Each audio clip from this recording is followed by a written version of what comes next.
விட்டுதான்டா. டேய் நாயே, காமிக்கும் போதே தெரியலன்னு சொல்லியிருந்தா பின்னாடி இருந்த ரம்யாவோ முன்னாடி இருந்த சௌமியாவோ பார்த்து எழுதிருப்பேன்ல.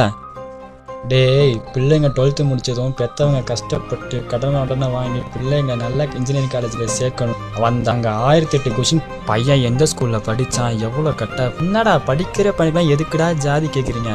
இதெல்லாம் தாண்டி கோர்ஸ் ஜாயின் பண்ணலான்னு வந்தா mechanic, civil, biotech, triple, EC, IT, CIC, பா இதில் எது பெஸ்ட்டுன்னு பார்த்து உள்ளே வந்தோம் தான் தெரியுது. கொய்யால எது படித்தாலும் கஷ்டம்டா. செமஸ்டர் எக்ஸாமுக்கு முன்னாடி 5 மாதம் ஃப்ரெண்ட்ஸு கூட ஜாலியாக சுற்றி எக்ஸாம் அப்போ எதையும் படிக்காமல் ஃப்ரெண்டு இருக்கான்னு வந்து உக்காந்து அவனை பார்த்து எழுதி எக்ஸாம் ரிசல்ட்டு அப்போ மச்சி பாஸ் ஆகிடுவியான்னு கேட்டால் டவுட்டுன்னு சொல்கிறேன். மௌன இப்போ சொல்லு, பாஸ் ஆகிடுவியா இல்லையா? பாஸ் ஆகிடுவேன் மச்சி.